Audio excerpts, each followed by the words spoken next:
Bien, estamos de vuelta ya en la parte final del tema de esta noche, la transparencia, sobre la necesidad de que se cumplan las promesas de transparencia que formuló en la campaña electoral el gobierno y que aparentemente está dando señales buenas en esa dirección.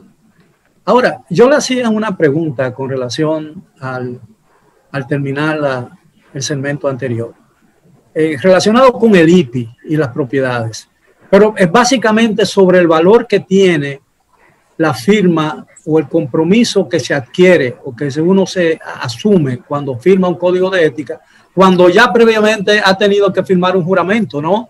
Frente a la Constitución de la República, de respetar las leyes y la Constitución misma. ¿Qué valor tiene ese último documento? ¿Y por qué se le da a ese documento una mayor importancia en los medios, incluso en la vida política del país, como parece ser?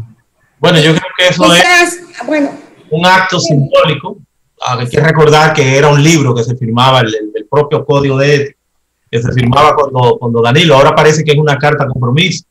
Y todo esto propende es a voluntad política. Aquí hay el suficiente entramado jurídico, constitucional, administrativo, de proscripción, de prevención, de combate a la corrupción, que se traducen en la necesaria institucionalidad de que se observen y se cumplan las leyes. De hecho, nosotros, que conoce bien Sonia, somos parte de una iniciativa intergubernamental que se llama Gobierno Abierto, una filosofía política administrativa que propende a eso, a buscar la rendición de cuentas, la transparencia, la colaboración de los individuos en esa sabiduría, en ese seguimiento, pero ciertamente habría mucha tela por donde cortar, que yo prefiero en relación a lo del IPIS, que lo haga pues Procuraduría General de la República, que es quien encarna la rectoría de la política criminal del Estado en el país, y como tal es quien tiene la logística para el tema de la investigación, más que responsabilidades inherentes dentro del marco de la ley 311-14 a Cámara de Cuentas o a esa oficina que especializa la ley, pero que esto entonces corresponda a esa labor que debe hacer la Procuraduría de hacer los cotejos, porque si tú tienes 500, 600 millones, vamos a verificar si no hay evasión de impuestos, que es conducente a lavado de activos. Vamos a ver si tú has pagado el 1% del IPIS año tras año, que se corresponde con el valor declarado de esa propiedad. Entonces eso es fácil, ese levantamiento. Y más fácil aún es que la Constitución invierte en el fardo de la prueba en relación de que corresponde a quien ha planteado, a quien ha presentado los bienes jurados, demostrar el origen lícito. Bastaría con hacer el cuestionamiento. Tú tienes 1.000 millones, tú tienes 500 millones. Dame un informe, una auditoría, las explicaciones de rigor más extensas, más amplias, de cómo conseguiste eso para ver si no hay una presunción de enriquecimiento ilícito. Por eso digo está también el historial tributario de todos los que son hoy funcionarios públicos, ¿no? Sí, yo pienso, Miguel, que primero el acto ese es simbólico, es un acto simbólico que tiene un significado para todos los funcionarios públicos y para la propia población, porque ellos se comprometen públicamente a respetar ese código de ética de servidor público, ¿verdad? Se comprometen públicamente. Pero más allá de eso, usted sabe que tenemos nosotros varias leyes en ese aspecto, varias leyes, ¿verdad? La ley de función pública, la ley de declaración de patrimonio, la ley de ¿cómo se llama? De contrataciones. De transparencia, no, la ley de transparencia, o sea, son varias leyes las que hay en ese aspecto. Pero ¿cuál es la situación? Es la Cámara de Cuentas, ahí difiere un poquito con Vidal, es la Cámara de Cuentas la que tiene que hacer el cotejo, la que tiene que hacer la investigación de si esos bienes tienen origen o no origen lícito. Si encontraren irregularidades, entonces referirá a la Procuraduría General de la República. Y será este organismo entonces el que será apoderado. Pero es la Cámara de Cuentas, que la oficina que tiene especializada en ese sentido, la que tiene que dar seguimiento a la declaración y verificar que se corresponde lo declarado con la realidad y también con los bienes, o sea, con cumplir con su obligación tributaria. O sea, de eso se trata, para saber si ese ciudadano tiene esos bienes que declara bien habido, porque aunque fueren de origen lícito, si no paga los impuestos, tiene ya entonces un problema legal y ético, porque no ha pagado los impuestos. Yo he recreado en mi columna diaria una conversación que tuve, en una de esas entrevistas, una de tantas entrevistas que tuve con el profesor Juan Bosch para el libro El Golpe de Estado. Él me contó en una oportunidad que Prío, presidente de Cuba, designó como recaudador, es decir, como director de impuestos internos, no sé cómo se le llama en Cuba, a un gran amigo suyo que era un importante empresario cubano de la época. Y que lo primero que hizo ese hombre fue que buscó las declaraciones impositivas de todos sus colegas empresarios y lo llamó uno por uno y dice, pero ven acá, eso fue lo que tú le estás pagando, pero tú no me puedes decir eso a mí porque yo sé lo que tú tienes, ¿entiendes? Y lo que tú tienes. Entonces yo le pregunté a Bosch, ¿por qué usted no hizo otro tanto? Y él me respondió, después de pensarlo bien, no me dio tiempo para hacerlo. Es decir, yo creo que hay muchos modos de perseguir esas declaraciones falsas de propiedad, porque en el fondo lo que hay en la falsedad de esas declaraciones puede haber un delito muy grande, que es el delito de activos, de lavado de activos. ¿No le parece? Claro, claro. Claro, la misma evasión fiscal es conducente al lavado de activos. Al lavado de activos, claro. El Código Penal, más del 85, más del 90% de las infracciones del Código Penal, porque desde 3 años hasta 40 años, que es el máximo ahora mismo de la pena que se considera, todos son objeto de la posibilidad de lavado de activos. Así es.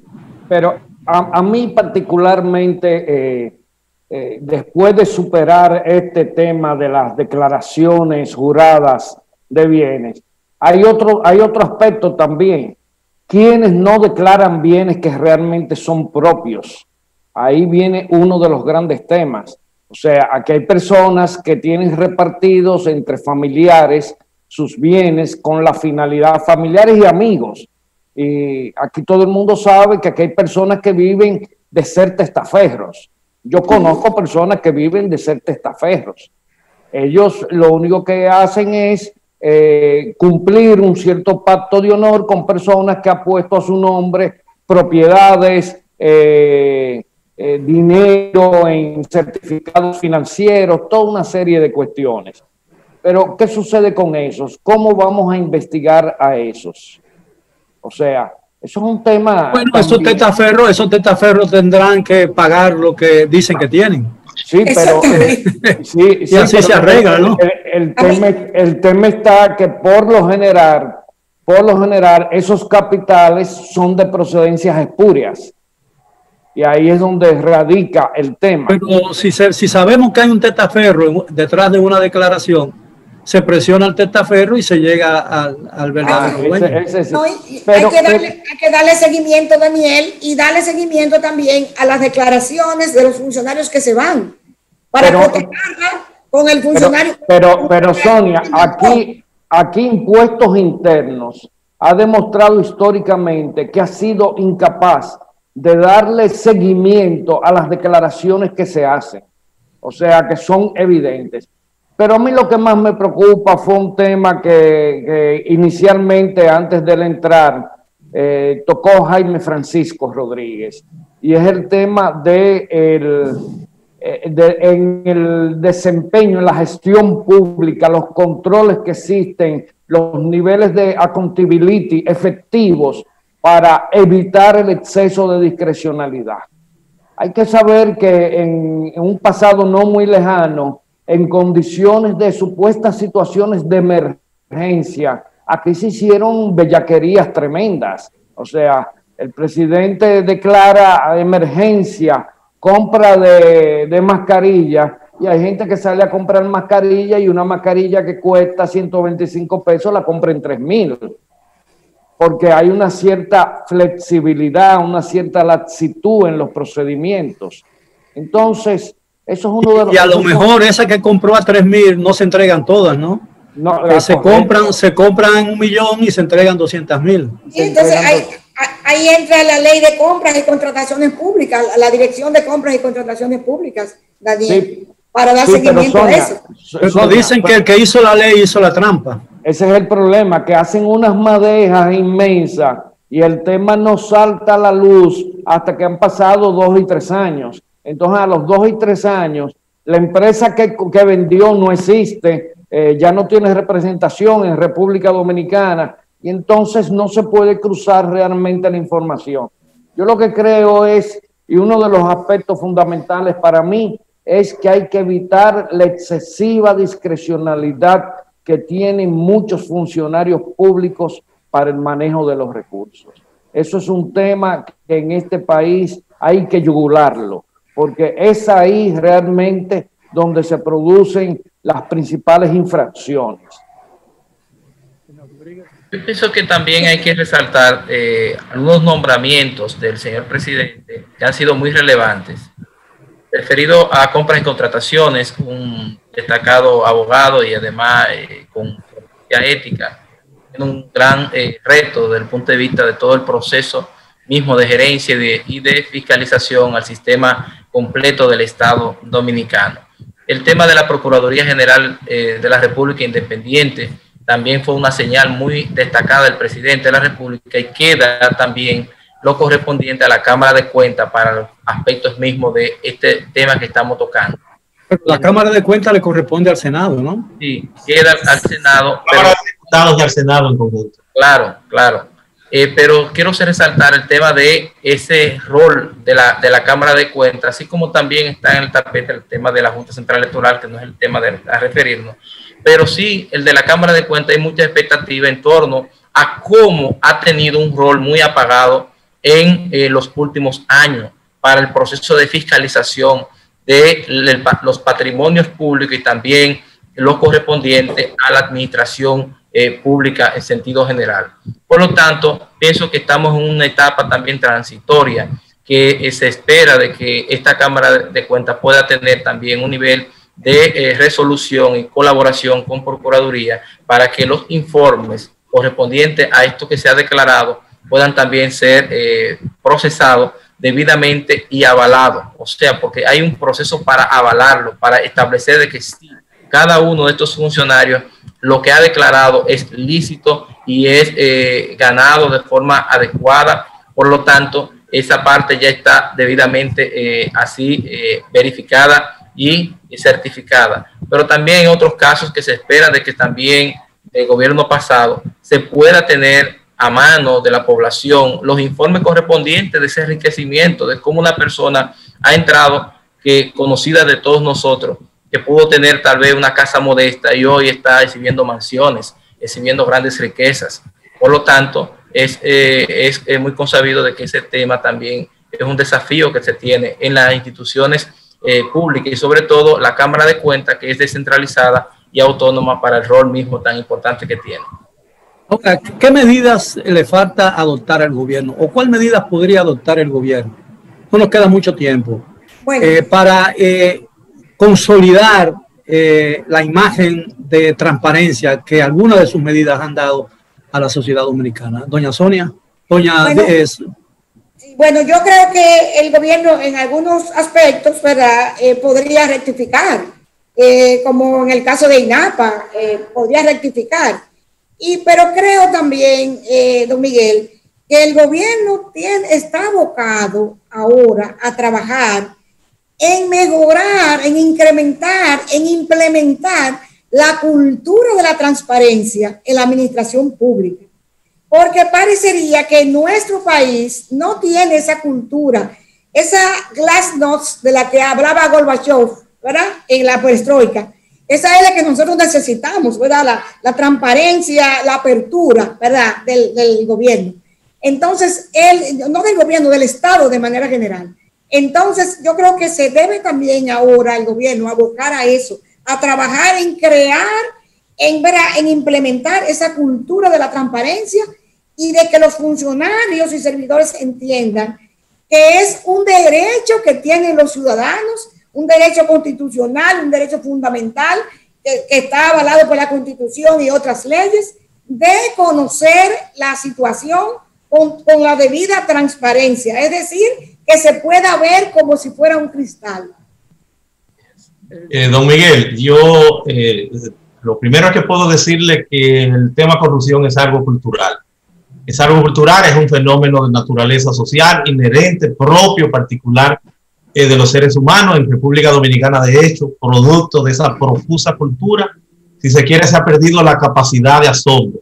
incurrimos hasta sin advertirlo en corrupción cada vez que usamos el tráfico de influencia, que vamos a quitarle un turno a alguien para que se nos atienda primero, cada vez que sobornamos o sugestionamos a un tráfico o a un AME, como se conoce. Entonces ya hay una cultura enraizada alrededor de todo esto que no nos deja avanzar. Por eso digo que se trata de voluntad política, de tener ciertamente una justicia independiente. No tenemos una procuraduría independiente. Se ha querido dar ese matiz, pero estructuralmente, de conformidad con nuestra Constitución, no hay tal independencia. Tiene que haber una justicia, no solo en procuraduría, sino a nivel de los jueces, que pueda traer consigo los niveles que se requieran para que haya un sistema de consecuencias real y efectivo que destierre el fantasma de la impunidad, amén de una voluntad política, porque como dice Daniel Pou, siempre van a haber pues puertas de salida a esa corrupción, a esa delincuencia. Esto es consustancial con el ser humano. Eso no hay forma. Hasta donde hay pena de muerte, vemos cómo se incurre en corrupción en otros países. O sea, eso va a estar, eso es un fenómeno social que va a vivir, que va a estar. Y no es el problema, porque las leyes no están para resolver nada. Las leyes son disuasivos sociales. Las leyes se activan a partir de la comisión de un hecho, de un delito, pero algo que sirva como disuasivo. Pero ese disuasivo opera cuando real y efectivamente hay un sistema jurídico, penal, procesal que funciona y que no hay impunidad y que hay un ejemplo. Aquí en la República Dominicana no tenemos a nadie purgando una pena por corrupción. Entonces el problema se traduce ahí, en esa impunidad para un tema que hay que solucionar y que va a estar presente siempre. No bastaría con la transparencia, no bastaría con nada. Siempre habrán testaferros, otros que ese testaferrato lo hacen porque vayan a ayudar a una persona con un préstamo que no necesariamente sea parte de un delito. Y vamos a estar siempre en ese círculo vicioso. En suma, lo que hace falta es eso, el que tengamos justicia independiente y el que tengamos los ejemplos y el que tengamos voluntad política e institucionalidad. Bien, nos queda 1 minuto y medio, 45 segundos para Daniel y 45 segundos para Jaime Francisco. Por favor, tengo que ceñirme al tiempo. Daniel. O cualquiera de los dos. Jaime. No, señalar de que el país tiene ansia de justicia, tiene ansia de transparencia, coincido plenamente, pero además tiene ansia de que se recupere también los recursos que se le ha robado a la población, de que esos recursos puedan entonces colocarse en la educación y en la salud pública, en la salud colectiva, pueda haber realmente una recuperación. Yo creo que estamos en un buen momento. Y a su vez quiero también resaltar el tema de el sistema que manda la ley de transparencia para los portales. Todos los procesos administrativos tienen que estar en línea y visto por la población, para que la población también se empodere y así podamos tener cada día más avance hacia la cultura de transparencia. Bien, licenciado Pou.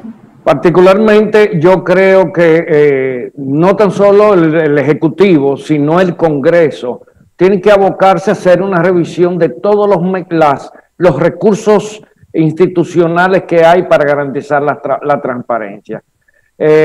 Particularmente soy de los que considero que la prevención es mejor que la sanción. Si aplicamos mecanismos estrictos de prevención, nos economizamos tener que sancionar gente. Y el que ha trabajado con recursos ajenos, como yo he trabajado, yo digo que no hay mejor medida que evitar por todos los medios que hayan escape. Hay algo que sí considero que es... 10 segundos, señor Pou. Hay que aprobar la ley de extinción de dominios. Es una medida urgente. Y si el gobierno realmente quiere transparencia, quiere idoneidad en la administración pública, la ley de extinción de dominio es un buen mecanismo, por lo menos en términos iniciales, para reforzar esta voluntad política necesaria. Bien, doña Sonia, caballeros, muchísimas gracias por la amabilidad de aceptar nuestra invitación. Ha sido muy ilustrativa su participación esta noche en edición nocturna. Espero que los amigos televidentes hayan disfrutado del tema y hayan aprendido también sobre el término transparencia, que muchas veces se presta a mucha confusión. Ha sido todo por hoy. Gracias por su atención a los amigos televidentes. descansen en lo que queda de la noche y los invitamos, como de costumbre, a estar con nosotros nuevamente mañana a la hora de siempre. Hasta entonces.